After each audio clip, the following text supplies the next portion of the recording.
My fiancée said I was too embarrassing to meet her rich friends. So I walked into her country club as the secret heir who owned the place and watched her entire world collapse. I am 32, and I need to share a story that still feels raw in my heart because it reveals how quickly love can turn into elitism, and how sometimes karma has a way of arriving exactly when it should. For 3 years, I believed I had found my partner in life. For half a year, we were engaged, planning what I thought was our future together. Her name is Vanessa Thornton, and up until recently, I truly believed she was the woman I would build a life with. I work as a heavy-duty mechanic. It's hard work, dirty work, but honest work that pays well and gives me pride. I've always been content with my path. But for Vanessa, my profession became something more like a stain on her image. Something she feared would weigh her down when she finally stepped into the glittering world of high society that she had always wanted to belong to. Vanessa works in medical device sales and earns a respectable living. Recently, thanks to her boss's recommendation, she was accepted into one of the most exclusive country clubs in the state. Membership alone costs $50,000 up front, with $1,200 a month in dues. For Vanessa, that membership became her entire identity almost overnight. Weekends that once belonged to us became tennis matches with her new friends, champagne brunches, and elegant cocktail evenings filled with people who measured worth by status symbols. I didn't complain. That world was never mine, and I was happy enough to spend my time working on my '69 Mustang rebuild or going fishing with a buddy. But all of that changed on one Tuesday evening while she was preparing for a gala at the club. She was sitting at the vanity, carefully applying mascara when I asked casually if I would ever get the chance to meet the friends she spoke so highly about. She paused, looked at me in the mirror, and then turned with a serious expression that cut deeper than any blade. "James," she said slowly, "we need to talk about that." My stomach sank because I already knew where this was headed. Yet I forced myself to listen. She told me those people were sophisticated. They talked about fine wines, investment portfolios, and vacation homes, not about engine blocks, grease stains, or fishing trips. Then came the words that ended us. "You'd embarrass me. Your job, your hobbies, even the way you talk, is too working class for them." I remember staring at her in silence, the woman who lived in my fully paid-off home, who wore the engagement ring I bought her, telling me that I was not good enough. I kept my voice calm because anger wouldn't change the truth that had just been revealed. "Got it," I said. She tried to backpedal, telling me that she was only trying to spare me from feeling uncomfortable, that it was for my own good. But I knew better. That night she left for her gala in her fancy dress, believing she had just put me in my place. The moment the door shut behind her, I picked up the phone and made a call I had been putting off for years. Because here's what Vanessa didn't know. That country club she was so proud to belong to, the one she considered her ticket into the elite world, was founded by my father back in 1985. What started as a modest golf course had grown into the very establishment she idolized. When my father passed away 5 years ago, ownership passed down to me and my sister Elizabeth. I had never told Vanessa about this because honestly, I wanted to be loved for who I was, a mechanic with grease under his nails and pride in his craft, not because of my family's legacy. My relationship with my father had been strained, and I wanted nothing to do with the club he cherished. Elizabeth handled operations, and I remained a silent partner who signed papers once a year and cashed dividend checks, many of which I donated to a local trade school. But that night, after hearing the woman I loved call me embarrassing, I realized it was time to make my presence known. I called Elizabeth and told her I wanted to attend the upcoming charity auction at the club. She was shocked because I hadn't set foot there since our father's memorial, but she knew immediately why I wanted to go. When Saturday arrived, Vanessa left early to help with auction preparations, completely unaware that I would be attending. I waited until the event was in full swing, then pulled up in my 2004 Chevy Silverado, the same truck Vanessa always complained about, saying it looked out of place in our driveway. The valet recognized me immediately, nearly falling over himself to take my keys, and the manager who had worked with my father for 2 decades greeted me warmly. Inside the grand ballroom, the scene was pure luxury. 200 guests in designer clothing, champagne glasses clinking, and conversations about investments and vacations flowing through the air. Then came the moment that changed everything. An older gentleman named Walter Grayson, my father's closest friend and the club's current board chair, saw me from across the room and practically shouted my name. "Jimmy Carter, is that really you?" Within seconds, I was pulled into his arms in a hug that drew the attention of the entire ballroom. People began to whisper, faces turning toward me, and Walter wasted no time announcing loudly, "Ladies and gentlemen, James Carter is here." The Carter name carried weight, and suddenly, I was surrounded by faces from my childhood. People who remembered me running around the course as a boy. Every introduction that followed was the same. "You remember Tom's son, James? He owns the place now." And then I saw Vanessa. Her skin turned pale, her wine glass frozen mid-sip as she watched the man she called embarrassing suddenly become the center of admiration and respect. She tried to keep her composure, quickly telling her boss Margaret that I was her fiancé. But the damage was already done. The women around her shared glances, whispers spreading like fire. Vanessa excused herself and fled to the terrace, unable to face the truth that her mechanic fiancé was not only welcome in this world but a silent heir to the very kingdom she worshipped. And for the first time in months, I felt no embarrassment at all. I felt pride. I did not follow Vanessa onto the terrace that evening because for the first time I understood something vital. Respect is never earned by trying to fit into someone else's mold. It comes from standing tall exactly as you are.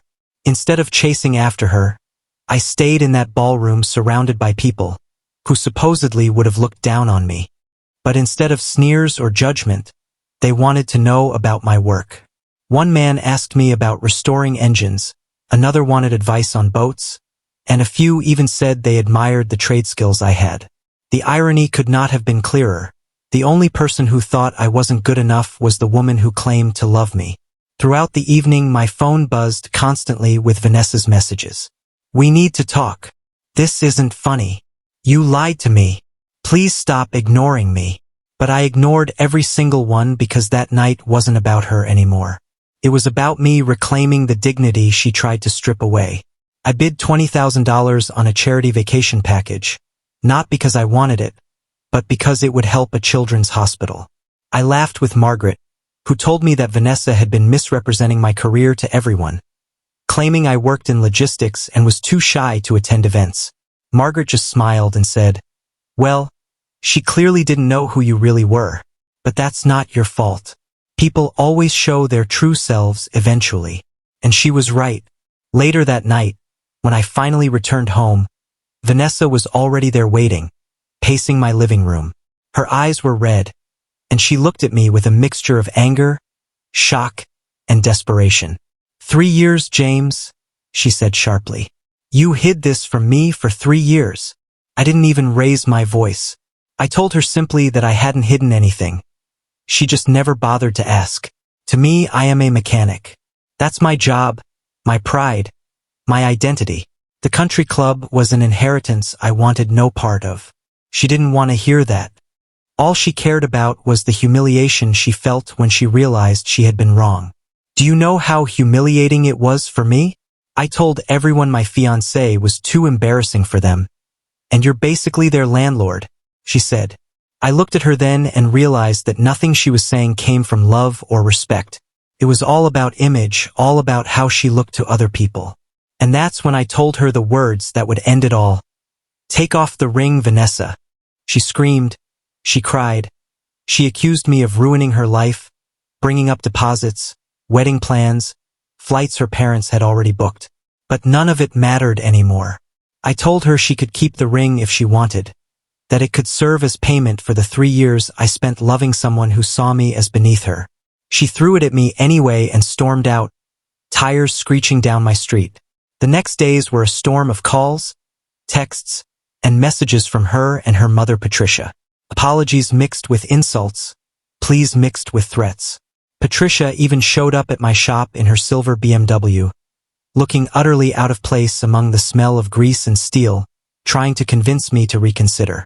She offered prenups, therapy, even promises that Vanessa would learn to value me. I told her to leave before I called security. My sister Elizabeth later informed me that Vanessa had tried to book the club's grand ballroom for a fake wedding reconciliation, going so far as to charge $8,000 worth of food and drinks to my family's name. Elizabeth canceled everything and revoked her membership immediately. As if that wasn't enough, I received a message from Vanessa's ex on LinkedIn. His name was Travis, and he warned me that she had pulled the same stunts before, using people for their money, pretending to care, and even faking a pregnancy scare when things went south. At first I thought he was exaggerating, but that thought wouldn't last long because a few days later Vanessa proved him right. She showed up at the country club during a women's golf event, screaming at security that she was still my fiancée and demanding to be let inside. Elizabeth called me immediately, and when I arrived, I saw Vanessa red-faced and crying in front of members, insisting that she still belonged. I walked right up to her and told her calmly, "I know exactly who you are, a former member who is no longer allowed here." She screamed that it was illegal, that she had paid dues, that she had friends inside. Elizabeth stepped forward and reminded her that her membership was only through her employer and was terminated after she committed fraud against the club. That was when Vanessa played her final card. She put her hands on her stomach and shouted loud enough for everyone to hear, "I'm pregnant!" The crowd gasped. Some even pulled out their phones. I just looked at her and laughed. "No, you're not. We haven't even been together intimately in 2 months. And Travis already warned me you'd pull this trick." The gasps turned into whispers, then into cold silence. Vanessa's tears stopped as quickly as they had begun, replaced by a mask of fury. She tried to claim I was abusing her publicly, but Walter himself stepped forward, calmly telling her she was trespassing and needed to leave or the police would be called. Vanessa had no choice but to storm away, screaming that I would regret this, that she would make everyone see who I really was. But the truth was already out there. Her entire persona had collapsed in front of the very crowd she had tried to impress. Over the next few weeks, karma arrived at her doorstep faster than either of us could have expected. A video of her meltdown at the club went viral on TikTok, titled "Gold Digger Learns Her Mechanic Fiancé Owns the Country Club." Within days, it had millions of views, and her social standing in our city was shattered. Professionally, it got worse. Margaret and others in the industry blacklisted her after learning she had been using the club's name to mislead clients. She couldn't land another job in sales. Last I heard, she was trying to sell herbal supplements through a pyramid scheme, posting about empowered recovery on Instagram while the comment section tore her apart. Meanwhile, my life took a turn for the better. Elizabeth and I grew closer than we had been in years, sharing weekly dinners and talking about Dad, about the club, about the future. She convinced me to help advise on a new program teaching trade skills to kids who wanted a future outside of college. And in the middle of all this, I met someone new. Her name is Sarah, a metalwork instructor at a local college. She doesn't care about country clubs or inheritance, and she loves my old Chevy truck. When I told her the story on our third date, she laughed so hard she nearly spilled her drink. She said, "So she thought you weren't good enough for her friends, but you actually owned the place?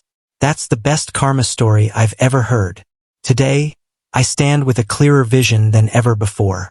Vanessa's betrayal stung at first, but it ended up being a gift, because it showed me exactly what kind of person she was before I made the mistake of marrying her. And now, with Sarah by my side, I finally understand what it feels like to be seen, not for money or status, but for the person I truly am. A mechanic who loves fixing engines, restoring cars, and fishing on weekends. The country club may be part of my legacy, but it's not who I am. And the people who matter know that. As Sarah always says with a smile, karma isn't always fast, but when it hits, it's absolutely glorious. And after everything that happened with Vanessa, I couldn't agree more. If you enjoyed this story, don't forget to like and subscribe for more stories of betrayal, karma, and powerful life lessons.